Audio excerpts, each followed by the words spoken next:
Hi, I'm Joe, product manager for the Smart IQ system. In our Beta 1 video for IQ 3.0, we showed off some new features like our home screen experience. For this Beta 2 video, I'm going to show you some enhancements we've made to that and some other new features. The first is the ability to change the wallpaper on the home screen. If you go to Settings and then Wallpaper, we have some predefined options that we've included. You can browse, they'll take effect in the background as you go. I like this ocean one. And that will set it as your wallpaper. Coming in Beta 3, we'll have the ability for you to select your own wallpaper using a thumb drive. Here on the home screen, there's some other new things at the bottom. Like one of them you'll see is the apps library. If you visit the apps library, you'll see some pre-populated web apps that we've included that could be things that will show up in our store in a later beta. Right now, just to give you the feel of what it would be like to have a populated app store, we've added some. If you want to pin any of these to your home screen, all you have to do is tap the star in the top corner of the tile to make it a favorite. You can see I've got lynda.com added here.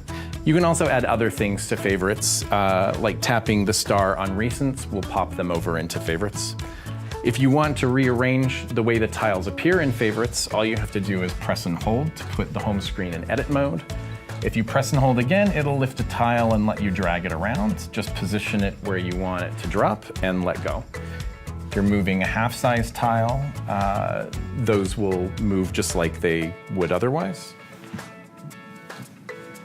When you're done and you have the home screen laid out the way you like, just tap anywhere off a tile to put it back in normal mode.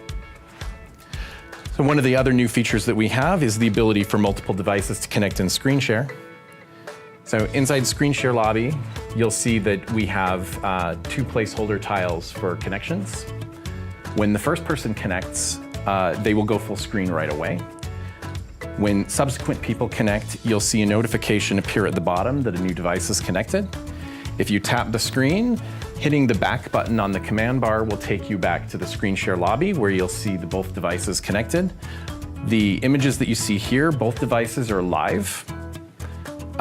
Tapping between them lets them trade places so that you can determine who's in control. You can treat that like a queue. And while you're here in the lobby, you can also just pick up a pen and write if you wanted to compare 2 things, for example. And that works just like normal annotation does. You can keep it or discard it when you're done. And then if you want to let go of someone, just tap the disconnect button and they'll disconnect. The last feature I want to show you is a new feature that's going into Player. And this is essentially a new beta whiteboard experience that we're going to move the existing IQ whiteboard to in a future release. We want to get this out to you so that you can give feedback early on. So here's an example of a whiteboard that I've done in the Player experience. So one of the first things you'll notice is instead of being bound to a short, long whiteboard, like you are in the IQ whiteboard, this whiteboard moves in both directions.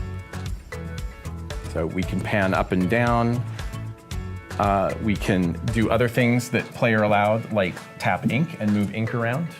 No more restrictive write or erase only, like the IQ whiteboard. And another cool thing is you can use pinch to zoom in and out so that you can see your whole whiteboard canvas at once, or zoom into small parts of it. Anyway, that's it for Beta 2. If you'd like to learn more about Beta 2 or learn how to join the beta channel so that you can try out this experience on your board, visit us at smarttech.uservoice.com.